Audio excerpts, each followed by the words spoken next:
देखिए एक क्वेश्चन है इलेक्ट्रिसिटी क्लास 10th का कि calculate the potential difference across each resistor in the circuit.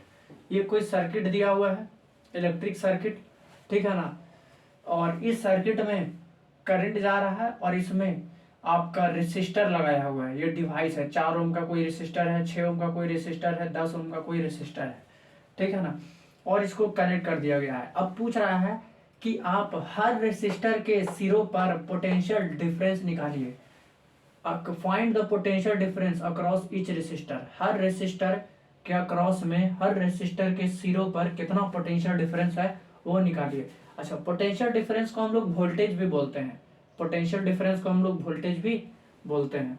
और देखिए हम लोग निकालते हैं। पहले पोटेंशियल डिफरेंस कभी थ्योरी का क्लास डालेंगे तो उसमें अच्छे से एक्सप्लेन करेंगे सारे डिफिनेशंस को। अभी के लिए सुन लीजिए कि पोटेंशियल डिफरेंस जो होता है ना, कोई एक चार्ज है, वो चार्ज पहले से रखा हुआ है, ठीक है ना। वो कोई सोर्स चार्ज हो सकता है, ठीक है ना। और वो चार्ज क्या करता है, अपने अगल बगल, जैसे ये मान लेते हैं कोई चार्ज है प्लस क्यू नाम का, ये क्या करेगा, अपने आसपास इलेक्ट्रिक फील्ड बनाता है, ठीक है ना। ये अपने आसपास एक फील्ड बनाता है जिसका नाम है इलेक्ट्रिक फील्ड, ठीक है। तो मान लेते हैं कि ये इसका इलेक्ट्रिक फील्ड है, ठीक है ना। इतने दूर तक इलेक्ट्रिक फील्ड क्या होता है, एक ऐसा फील्ड, एक ऐसा रीजन, ठीक है ना, किसी चार्ज के अराउंड का वो क्षेत्र, वो रीजन, अगर उस क्षेत्र में कोई दूसरा चार्ज पार्टिकल ला के रखेंगे तो वो चार्ज पार्टिकल पर फोर्स लगेगा, ठीक है। तो ये इलेक्ट्रिक फील्ड है। अब इलेक्ट्रिक फील्ड में ये कोई पॉइंट है, यहाँ मान लेते हैं ए नाम का और यहाँ बी नाम का पॉइंट है, ठीक है ना। तो पोटेंशियल डिफरेंस क्या होता है कि इलेक्ट्रिक फील्ड, और मान लेते हैं कि यहाँ पर कोई चार्ज रखा हुआ है Q0, ठीक है ना। यहाँ कोई चार्ज रखा हुआ है Q1 नाम का, मान लीजिए Q1, ठीक है। और ये प्लस चार्ज है, ठीक है।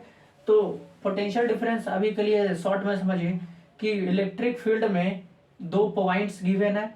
ये पॉइंट्स ए और बी नाम का कहाँ है, इलेक्ट्रिक फील्ड में। तो इलेक्ट्रिक फील्ड में ही किसी एक पॉइंट से दूसरे पॉइंट तक जब हम एक यूनिट पॉजिटिव चार्ज को, कैसा यूनिट पॉजिटिव चार्ज, मतलब एक कूलम्ब के चार्ज को, यूनिट का मतलब 1 और प्लस मतलब आपका पॉजिटिव चार्ज को, तो यानी कि इलेक्ट्रिक फील्ड में ही किसी पॉइंट ए से बी तक लाने में, यूनिट पॉजिटिव चार्ज को लाने में जितना वर्क डन करना पड़ा, वही उन दोनों पॉइंट्स के बीच का पोटेंशियल डिफरेंस कहलाएगा, ठीक है ना। तो चलिए अभी डिफिनेशन हम लोग बाद में देखेंगे। अब पोटेंशियल डिफरेंस देखिए हमको निकालना है, बेसिकली हमको वोल्टेज निकालना है। तो आपको पता है कि वोल्टेज, तो ये कैसा सर्किट है, पहले सीरीज में है ये तीनों रेसिस्टर या पैरेलल में है। तो देखिए ये बैटरी का पॉजिटिव टर्मिनल हो गया और ये छोटा वाला टर्मिनल बैटरी का निगेटिव टर्मिनल हो गया, ठीक है ना। तो यहाँ 5 वोल्ट का जो बैटरी या सेल लगा हुआ है, यहाँ से क्या जाएगा, करंट जाएगा, ठीक है ना। तो पॉजिटिव टर्मिनल से हमेशा करंट जाता है। करंट कैसे बहता है, हायर पोटेंशियल से, यानी कि पॉजिटिव टर्मिनल से इधर आएगा। तो देखिए करंट आ रहा है इधर, जब करंट इधर पहुंचेगा तो ये करंट को जाने का एक ही रास्ता है।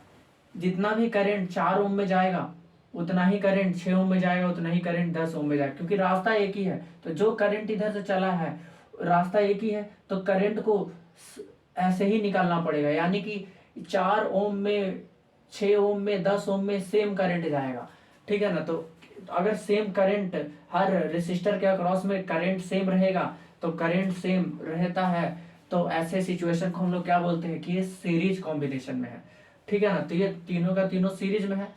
और ओम्स लॉ से हम लोग क्या जानते हैं, V is equal to I R. Ohm's law से क्या जानते हैं कि potential difference is equal to I into R. कितना करंट गया उस रेसिस्टर से और उसका रेसिस्टेंस क्या है, तो उसके सिरों पर निकल जाएगा पोटेंशियल डिफरेंस।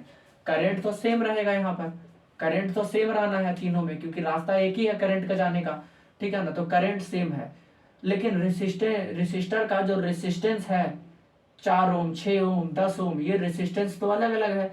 जब रेसिस्टेंस अलग अलग, करंट सेम है मान लेते हैं, ठीक है ना, मान लेते हैं करंट सेम है, तो करंट जब सेम है लेकिन रेसिस्टेंस अलग अलग है, तो जब रेसिस्टेंस अलग अलग होगा तो वोल्टेज भी तो अलग अलग होगा।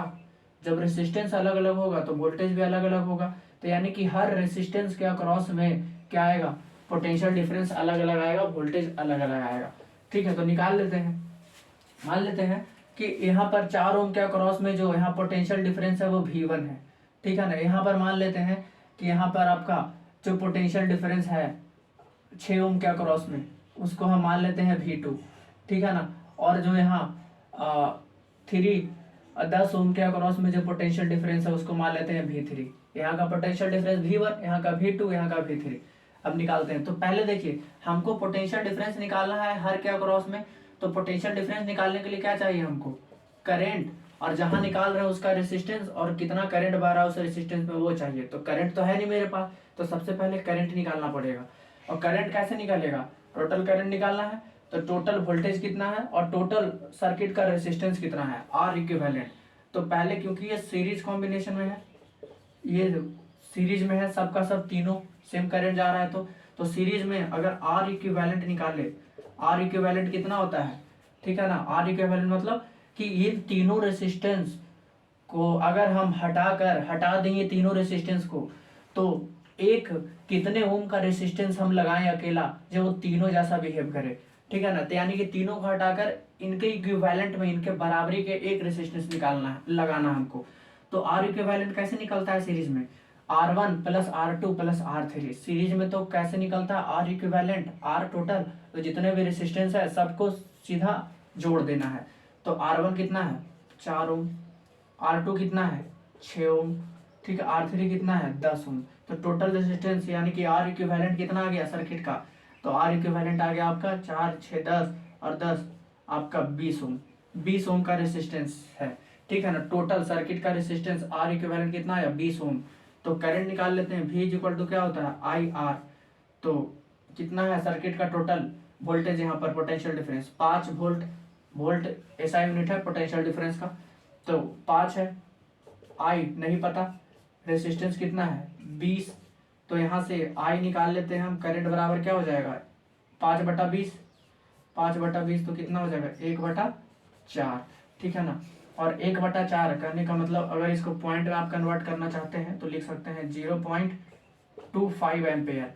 यानी कि सर यहाँ से जो करंट निकला है वो कितने का निकला है 0.25 एम्पेयर का करंट निकला है आई।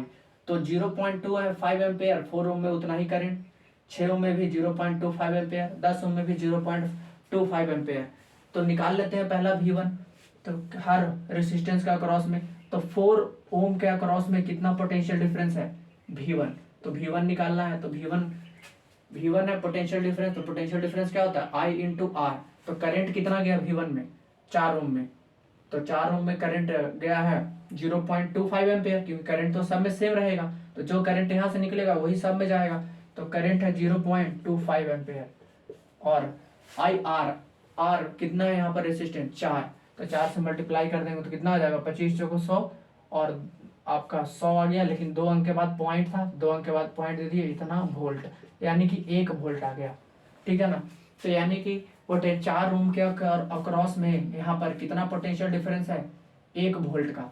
अब 6 ओम के अक्रॉस में निकालते हैं। तो 6 ओम के अक्रॉस में 6 ओम के सिरों पर कितना पोटेंशियल डिफरेंस है V2। तो V2 क्या होगा, V2 कैसे निकलेगा, इसमें कितना करंट आ रहा है 6 ओम में और इसका कितना रेसिस्टेंस है यहाँ पर। तो करंट सेम जाना है इसमें भी, तो 0.25 एम्पेयर का, ठीक है ना। रेसिस्टेंस कितना है इसका 6 ओम। तो 25 का कितना होगा 150, 2 अंक के बाद पॉइंट, तो कितना आ गया 1.5 वोल्ट। यानी कि 6 ओम का क्रॉस में पोटेंशियल डिफरेंस कितना आ गया 1.5 वोल्ट का, 1.5 वोल्ट का, ठीक है ना। अब 10 ओम के क्रॉस में पोटेंशियल डिफरेंस निकालना है। तो इसके क्रॉस में पोटेंशियल डिफरेंस कितना माने V3। तो V3 बराबर क्या होगा आई आर, क्योंकि है तो V1 V2 वो तो पार्टिकुलर है, लेकिन है तो पोटेंशियल डिफरेंस ही। तो पोटेंशियल डिफरेंस बराबर I इंटू आर लगना है। तो कितना करंट गया 10 ओम में 0.25 एम्पेयर, ठीक है ना। और कितना रेसिस्टेंस है इसका 10, तो कितना हो गया 250, ठीक है ना। और 2 अंक के बाद पॉइंट था, 2 अंक के बाद पॉइंट, तो कितना हो गया 2.5 वोल्ट इसको लिख सकते हैं, ठीक है ना। तो यानी कि हमको हर रेसिस्टर के अक्रॉस में निकल गया पोटेंशियल डिफरेंस। 4 ओम के अक्रॉस में कितना निकल गया 1 वोल्ट, 6 ओम के अक्रॉस में कितना निकल गया 1.5 वोल्ट, ठीक है ना। 10 ओम के अक्रॉस में कितना निकल गया 2.5 वोल्ट, और ये ऑप्शन 1 है, ठीक है। 1 वोल्ट 1.5 वोल्ट 2.5 वोल्ट। तो ये आपका सॉल्व हो गया।